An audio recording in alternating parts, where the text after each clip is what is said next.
fièvre, toux, courbatures, fatigue. La Covid a fait son grand retour en France depuis la mi-juillet. Alors qu'on la croyait derrière nous, cette maladie ultra contagieuse a en effet refait surface, portée par un nouveau variant de la souche Omicron, baptisé Eris. Mais alors que de nombreux observateurs commencent à s'inquiéter, certains spécialistes préfèrent garder la tête froide. Invité sur le plateau de Télématin, ce jeudi 10 août, le médecin urgentiste Gérald Kierzek s'est exprimé sur cette nouvelle vague de contamination. Le spécialiste a notamment indiqué que le virus n'était jamais totalement parti.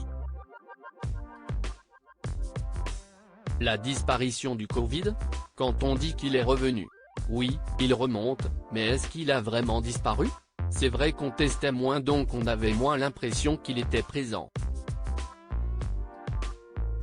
Il a probablement été toujours là, a-t-il déclaré. Selon l'expert, ce sont les circonstances de l'été qui ont favorisé le grand retour de la Covid. On a moins de gestes barrières, il y a eu des rassemblements, a-t-il poursuivi. Malgré la hausse des cas dans l'Hexagone, Gérald Kierzek a tenu à clarifier la situation et à rassurer les téléspectateurs. Je crois qu'il ne faut pas s'affoler et arriver sur des mesures de bon sens. On va vivre l'été, l'automne, l'hiver et le printemps avec les gestes barrières et du bon sens.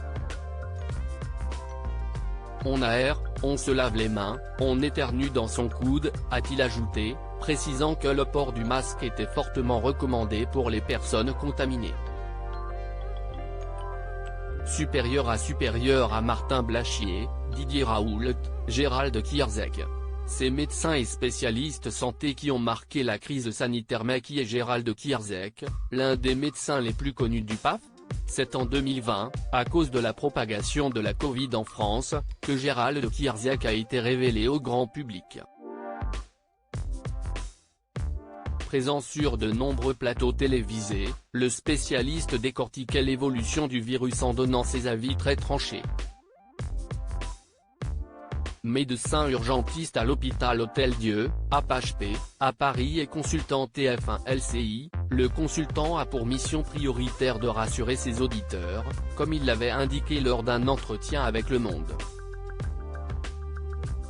Il a d'abord fait ses armes en 2011, aux côtés de Michel Simès, en tant que chroniqueur dans le magazine de la santé sur France 5, avant d'intégrer la matinale d'Europe 1.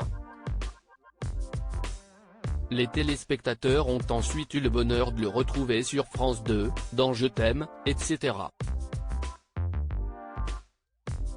Puis chez TF1 à partir de 2018. Article écrit en collaboration avec 6 médias. Crédit photo, capture, France 2.